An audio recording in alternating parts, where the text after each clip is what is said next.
My parents backed my sister's secret plan to invade my life, but I took my ultimate revenge by selling my house and shocking them all at the dinner table. I grip my water glass tighter, knuckles whitening as Marissa's words hang in the air between us. "So, next week I'll be moving into your place," she says with a casual smile, as if announcing she's switching to almond milk or taking up jogging. "Just until I figure things out." The champagne pops open beside me, my father beaming as he pours the bubbling liquid into crystal flutes I've never seen before. My mother's china, the set she saves for Thanksgiving and Christmas, gleams under the chandelier light. The table arrangement should have been my first clue. Something was happening. Marissa seated at the head of the table, the formal settings, the champagne chilling. "This isn't Sunday dinner, it's an ambush. I've already started packing," Marissa continues, accepting a flute from Dad with a gracious nod. "It shouldn't take more than a day to get everything moved in." My parents exchange pleased glances across the table, nodding along as if this is the most reasonable plan in the world, as if my consent is merely a formality, already given. "To new beginnings," my father says, raising his glass. Everyone lifts theirs in response. Everyone except me. The garage boxes make sense now. 3 days ago, I'd found them stacked against the wall, oversized plastic tubs labeled Marissa's winter clothes and Marissa's books. When I texted her about them, she'd brushed it off. "Just temporary storage," she said. "Just until I find more space in my apartment." I should have known, just like I should have known what it meant when I confronted my parents about paying Marissa's rent for the 3rd time this year. "She's going through a rough patch," Mom had said, waving away my concerns. "That's what family does. We help each other." I hear my mother's voice from last week, the phone call I wasn't supposed to overhear while waiting in her kitchen. "Eden is so lonely in that big house," she'd told Aunt Sarah. "She needs her sister's company. It's perfect timing, really. Perfect timing." As if my life exists solely to accommodate Marissa's latest crisis. I set my water glass down carefully, reaching for my purse on the floor beside me. The trembling in my hands has nothing to do with nervousness and everything to do with fury. "Why do you look so serious?" Marissa laughs, her eyes darting briefly to our parents. "This is good news for both of us. You get company, and I get to save on rent for a while." My fingers close around the manila envelope I'd brought, the one I'd almost left in the car, thinking tonight wasn't the right time. But there is no right time with my family. There is only their time, their plans, their expectations. The tremor in my hand steadies as I place the envelope on the table. "Actually," I say, my voice calmer than I feel, "I have news too." My parents' expressions shift instantly. My mother's smile falters, eyes narrowing slightly. My father lowers his champagne glass, forehead creasing with concern. The change is subtle but unmistakable, the united front forming against the daughter who isn't following the script. "What kind of news?" My mother's tone carries a warning. "Don't ruin this. Don't be difficult." I feel the weight of the familiar labels hovering in the air: selfish, difficult, uncaring. The stakes of defiance are clear, disagree, and become the family villain. Again. Looking at their expectant faces, I realize this pattern has defined my entire life. Marissa takes, I give. My parents enforce the transaction. The roles never change. The lines never shift. Until now. I place the manila envelope in the center of the table, my fingers lingering on the edge. The room falls silent, my family's anticipation hanging heavy in the air. "What's that?" My mother's voice carries a hint of irritation, as if my interruption is derailing an already settled plan. "This," I say, carefully withdrawing the papers inside, "is the sale agreement for my house. I sold it last week. I have 30 days left before I move." The silence that follows is absolute. Marissa's champagne glass slips from her fingers, shattering against the hardwood floor. No one moves to clean it up. My father's mouth opens and closes like a fish suddenly finding itself on dry land. "You what?" Marissa finally whispers. I flip through my phone, pulling up the Pinterest board I discovered this morning. Interesting timing, isn't it? While you were planning to move in, Mom and Aunt Sarah were already designing your future bedroom in my house. I turn the screen toward them, displaying their meticulous board labeled Marissa's New Room. My throat tightens as I watch recognition flash across their faces. 9 years of saving every possible penny, working overtime, sacrificing vacations and new clothes, all to afford that house, my dream home. And to them, it was just another resource to be redirected to Marissa. My father stands abruptly, towering over me. "You can just cancel the sale," he says, waving his hand dismissively. "These things have cooling-off periods." My mother rises too, resting her hand on his arm. "Eden, We already promised Marissa she could stay as long as she needed. You can't possibly expect her to find a place in 30 days. Actually, Aunt Sarah pipes up from the end of the table. We were going to move most of her things next Tuesday while you were at work, just to make it easier for everyone. The coordinated betrayal steals my breath. I glance at Dorothy, my mother's oldest friend, sitting uncomfortably beside Aunt Sarah. She stares fixedly at her plate, avoiding eye contact with everyone. You can't do this, my father says, his voice hardening. What about your property taxes coming due? You know I always help with those. The implied threat isn't subtle. His one annual contribution to my finances dangled now as leverage. Eden, my mother says softly, her voice taking on the concerned tone she uses when discussing unstable people. I'm worried about you. This kind of impulsive decision-making isn't like you. Are you feeling all right? Have you been taking care of yourself? I recognize the strategy immediately, if not compliant, then possibly unwell. It's a familiar path in our family dynamic, one that's kept me in line for years. You did this on purpose, Marissa accuses, tears streaming down her face. You found out I needed a place to stay and sold your house just to spite me. The accusation lands like a physical blow. This is how it always goes. My boundaries recast as cruelty, my self-preservation painted as selfishness. For a moment, I consider explaining the truth, the catastrophic roof replacement that drained my savings, the waterline break, the heating system failure. The mounting financial pressure that made selling not just advisable but necessary. But what would be the point? They've already cast me as the villain in this family drama. Why give them more ammunition? I made this decision for my own reasons, I say instead, keeping my voice steady. And it's final. So you're just going to leave your sister homeless? My mother's voice rises. After everything we've done for you? The familiar weight of guilt settles on my shoulders. Everything they've done for me, the invisible ledger of family obligation that only ever seems to accumulate in one direction. Marissa isn't homeless, I point out. She has an apartment, and if that doesn't work, she has your spare bedroom. That's not the point, my father interjects. Family helps family, period. The unspoken remainder of that sentence hangs in the air, and you're not being family. I think, I say carefully, gathering the sale papers back into the envelope, that we have different definitions of help. Under the table, I feel a gentle squeeze on my hand. Dorothy, still avoiding eye contact with everyone else, whispers so quietly I almost miss it. Good for you. It's a small validation, but in this moment, it feels monumental. One person in this room doesn't see me as selfish or cruel for protecting myself. As I sit there with my family's accusations hanging in the air, I wonder whether I should explain the financial struggles that forced me to sell my beloved home, or simply hold firm without justifying my decision.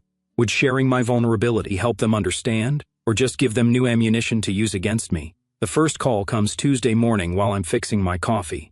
Aunt Sarah's name flashes on my phone screen, unusual for a weekday before 9. Eden, honey, I just talked to your mother. Her voice carries that particular tone reserved for funerals and family scandals. Is it true you sold your house just to keep Marissa from staying with you? My coffee sloshes over the rim of my mug, scalding my fingers. What? Marissa called me in tears last night, Aunt Sarah continues. She said you sold your beautiful home out of spite, knowing she needed a place to stay. The burning on my hand fades as a different heat rises in my chest. That's not what happened, I say. Your sister will be homeless, Eden. I never thought you could be so cruel. The calls continue all day. Uncle Robert, Cousin Jennifer, even my father's golf buddy Chuck, whose connection to this situation escapes me entirely. Each conversation follows the same script. Marissa's desperate situation, my apparent heartlessness, their profound disappointment in me. While preparing dinner, I make the mistake of checking Facebook. Marissa's latest post appears at the top of my feed. The hardest lesson in life is learning who truly has your back when times get tough. Family should be forever, not just when it's convenient. 27 sympathetic comments follow, including one from Mom. We're here for you, sweetheart. Always. The knife in my hand chops carrots with increasing force. The final blow comes Thursday, when my colleague Lisa stops by my desk, her expression pinched with concern. I ran into your sister at Starbucks this morning, she says, lowering her voice. She told me about the house situation. If you need help finding her temporary housing, my church has a program. The carrot pieces on my cutting board splinter under the blade. What exactly did Marissa tell you? I ask, my jaw tightening so hard it aches. Lisa shifts uncomfortably. Just that she's facing homelessness because of some sudden decision you made. She seemed really upset. Thanks for your concern, Lisa, I say. But Marissa isn't homeless. She has an apartment and parents with a 4-bedroom house. After Lisa leaves, I lock myself in the bathroom stall, hands trembling as I text my sister, "Stop telling people I'm making you homeless. It's a lie, and you know it." Her response arrives instantly. "You're selling the house I was counting on." What would you call it? The roof replacement came first. $11,000 I hadn't budgeted for when the March storms revealed leaks in 3 different rooms. I emptied my vacation fund and took a small loan, telling myself it was a one-time emergency. Then the water line broke in April, $8,200 for emergency repairs and landscape restoration. I canceled plans to visit my college roommate in Arizona, picked up weekend marketing work for a local realtor, and ate ramen for dinner more nights than I care to admit. The heating system failure in June was the final blow. $5,000 I simply didn't have. Each night after work, I'd sit at my kitchen table, surrounded by spreadsheets and bank statements, calculating and recalculating figures that refused to balance. The crying started around then. Silent tears that came only after midnight, when I was certain no neighbors, walking dogs might glance through my windows and see the truth. The woman they waved to each morning, the one who always appeared composed and capable, was falling apart behind closed doors. My reflection in the bathroom mirror each morning reveals the cost, dark hollows beneath my eyes that concealer can't quite hide, collarbones more pronounced against my blouses. When my pants began slipping at the waist, I punched new holes in my belt rather than buy smaller sizes. Temporary situation, temporary solution. While maintaining this facade, I pack my home each evening. 9 years of memories sorted into keep, donate, and trash. Books that once lined entire walls now fill boxes stacked in corners. The wedding photos of friends, the graduation pictures of cousins, the vacation snapshots, all bubble-wrapped and nestled in containers labeled with blue marker.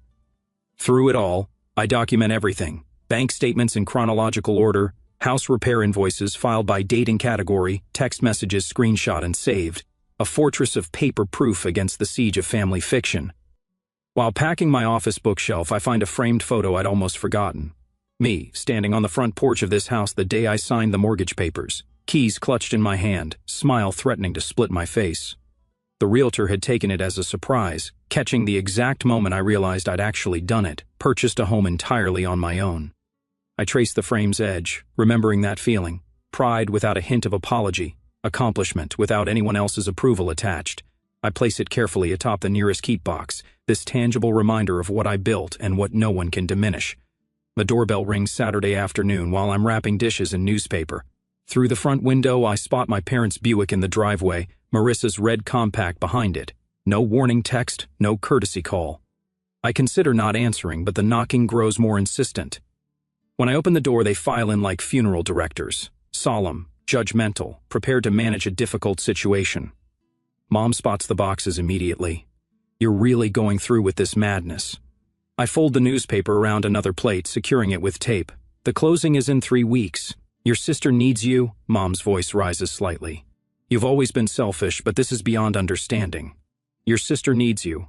The plate in my hands remains steady, though something shifts inside me.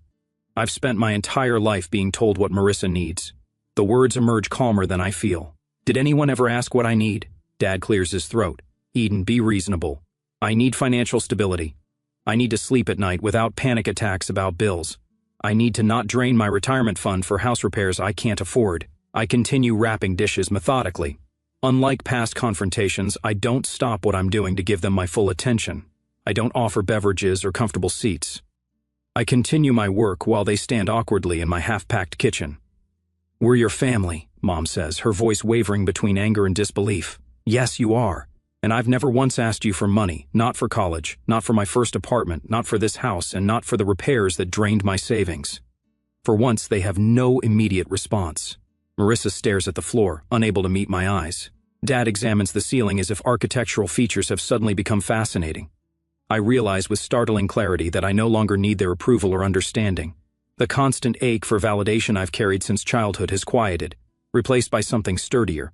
When I stand to reach for another stack of plates, I notice my posture has changed. Shoulders back, spine straight, eyes level with theirs instead of downcast as usual. The physical manifestation of an internal shift. Dorothy arrives that evening with Thai food and 2 bottles of wine. She helps me pack photo albums while sharing stories of her own sister, the one who didn't speak to her for 3 years after Dorothy refused to co-sign a loan.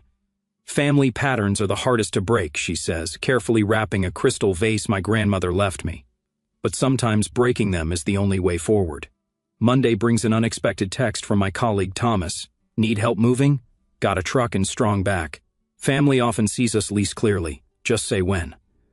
That afternoon, Barbara, my financial advisor, emails confirmation of my townhouse application approval. Based on your financials, this move reduces your housing costs by 42%. The right decision for your long-term security. Call if you need anything else. The contrast strikes me as I review these messages over dinner. These people ask what I need rather than telling me what to give. They offer specific help instead of vague demands. That night, I spread my financial documents across the dining room table. Bank statements, repair invoices, property tax assessments, retirement account withdrawals. Everything meticulously organized, the complete picture of my financial reality. Tomorrow's family meeting won't be an intervention for me, but a reckoning with facts they've chosen to ignore. My one advantage remains unspoken. The sales agreement includes a 30-day rent-back clause. For a month after closing, I can stay in the house while finalizing my townhouse purchase. Breathing room they don't know I have. At exactly 7 o'clock Tuesday evening, the doorbell rings. When I open it, I find not just my parents and Marissa on the porch, but Aunt Sarah, Uncle Robert, and my cousin Jennifer standing behind them. A family firing squad assembled for execution. I stand at the head of my dining room table, a position that feels foreign yet right. The manila folder in my hands holds every financial statement, every bill, every painful reminder of why I had to sell my home. My fingers no longer tremble as I open it. Before anyone says another word, I need you all to see something. My voice carries a steadiness I don't entirely recognize. The family gathering looks larger than I anticipated. My parents, Marissa, Uncle William, Aunt Sarah, and my support team, Dorothy, Barbara, and Thomas. I lay out the documents methodically, arranging them in chronological order. Bank statements, emergency fund withdrawals, contractor invoices. Each paper tells part of the story I've kept hidden. This is the roof replacement from last spring. I slide the $11,200 invoice toward the center where everyone can see it. The 30-year shingles only lasted 22. Insurance covered nothing. Uncle William adjusts his glasses, leaning forward with a frown that cuts deep lines across his forehead. Waterline repair, $8,200. Another paper joins the first. When the city updated the main line, it revealed my connection was deteriorating. No warning, no payment plan offered. My mother shifts in her seat but remains uncharacteristically silent. Heating system replacement, $5,000. The third major bill completes my trinity of homeownership nightmares. The energy efficiency rebate covered barely a quarter of the cost. I maintain direct eye contact as I speak, something I rarely managed in family confrontations before. Barbara nods almost imperceptibly from her seat near the window, encouraging me to continue. My emergency fund is gone. I place my bank statement on top, the balance painfully clear. My financial advisor recommended selling while the market is still hot, rather than risking a forced sale later when I might be underwater. Marissa's chair scrapes against the hardwood as she stands abruptly. This is creative accounting, Eden. You've always been good with numbers when it suits you. Her voice carries the familiar accusatory edge. You're just trying to avoid your family responsibilities. Uncle William, whose judgment I've feared since childhood, surprises me by turning toward my sister. Marissa, what's your current employment situation? Last I heard, you were between jobs. The unexpected redirection leaves Marissa fumbling. I'm exploring opportunities. The job market is complicated right now. My mother jumps in. William, this isn't about employment. Family duty exists regardless of finances. Eden has always had that beautiful house with all that extra space. Speaking of space, Aunt Sarah interjects, her reading glasses perched on her nose as she examines my heating bill. Why can't Marissa stay with you and Roger? You have that guest room you just redecorated.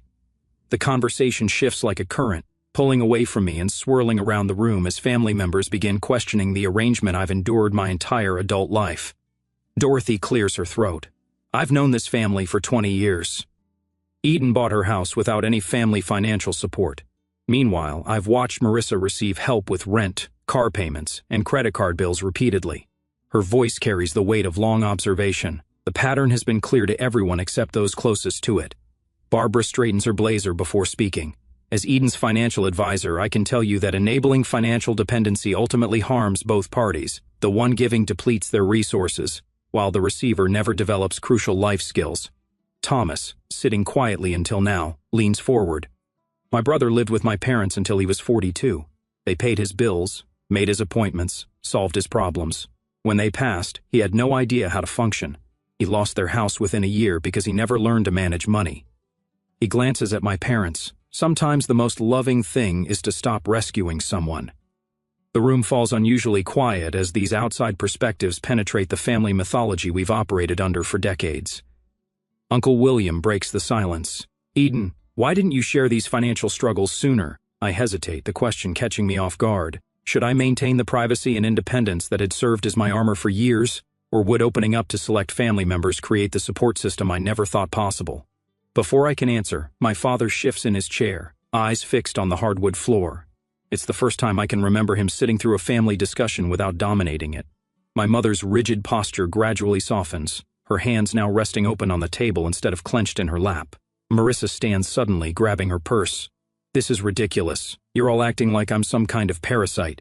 Eden has always been the golden child with her perfect house and perfect job while everyone ignores how hard things have been for me. When no one jumps to her defense, she storms toward the door. The slam echoes through the house as she leaves.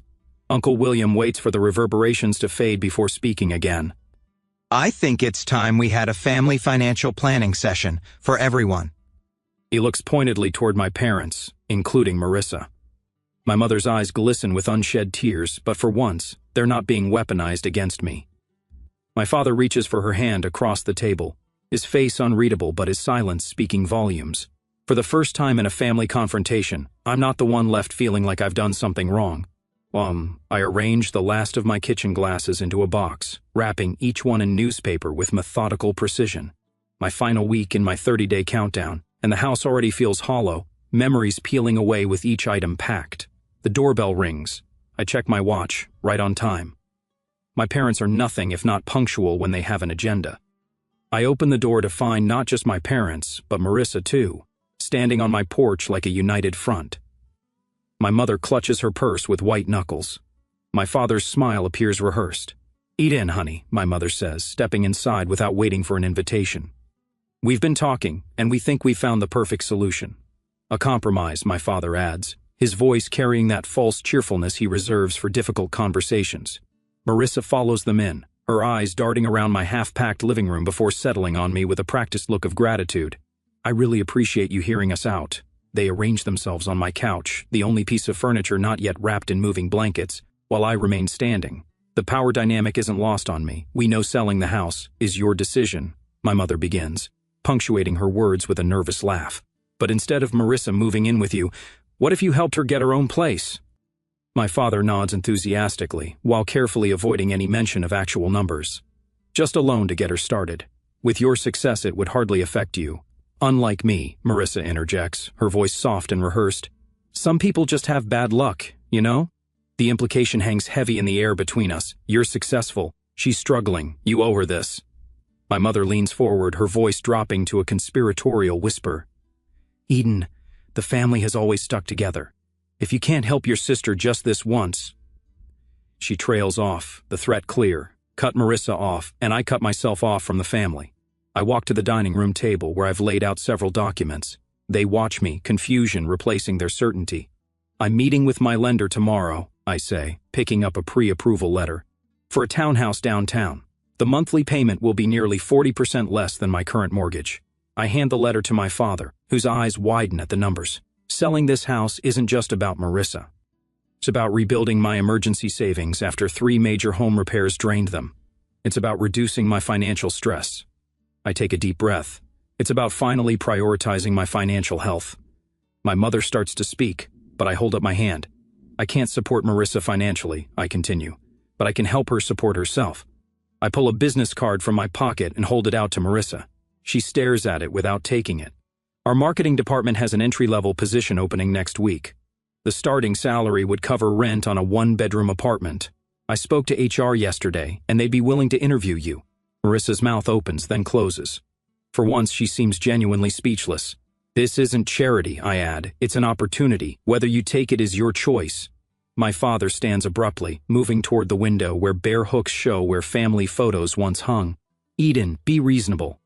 Marissa needs— No, I interrupt, walking to the coffee table where I've placed a manila folder. This is what being reasonable looks like.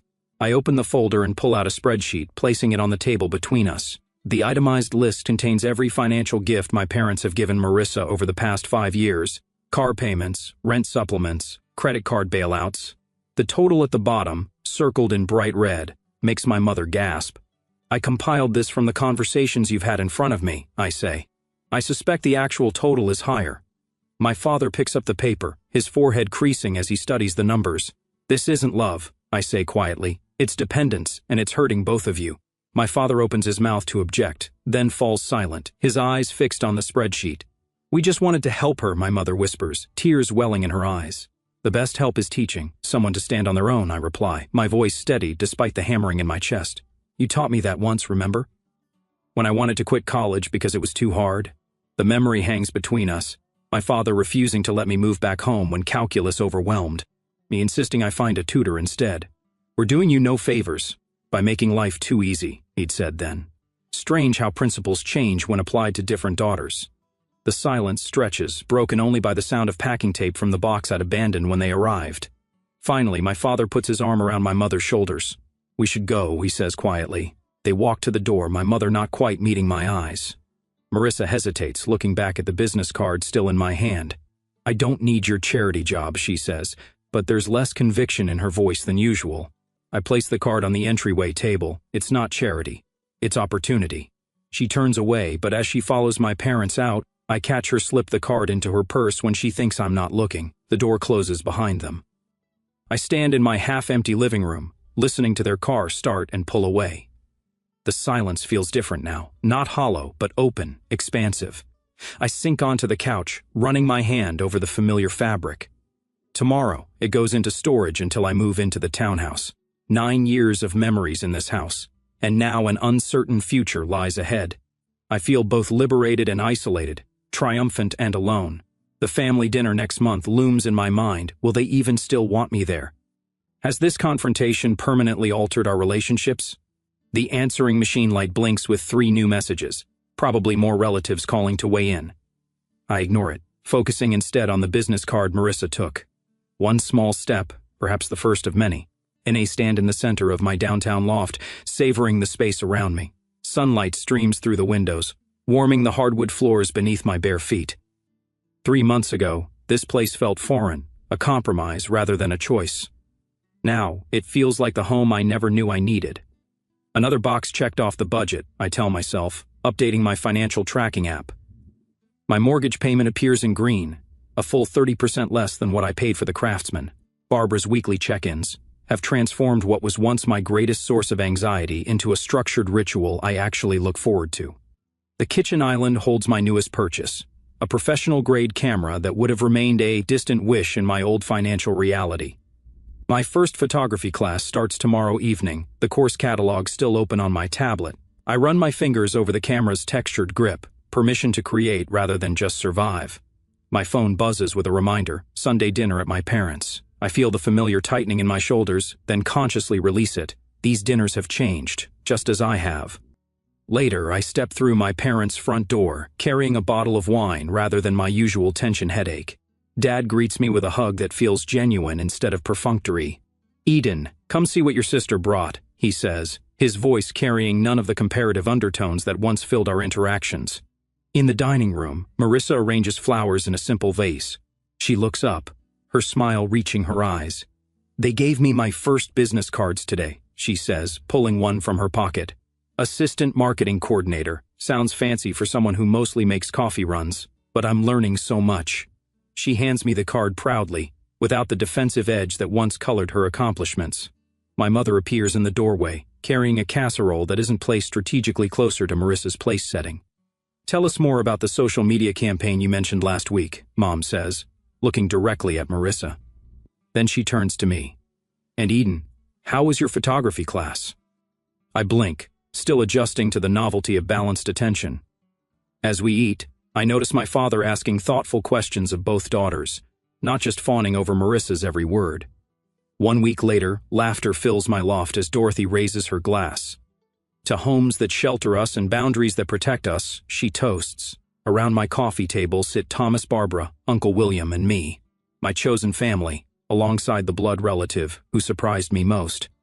Dorothy presents me with a frame containing 2 photos, me signing my original mortgage papers 9 years ago, and me holding the keys to this townhouse. 2 brave beginnings, she says softly.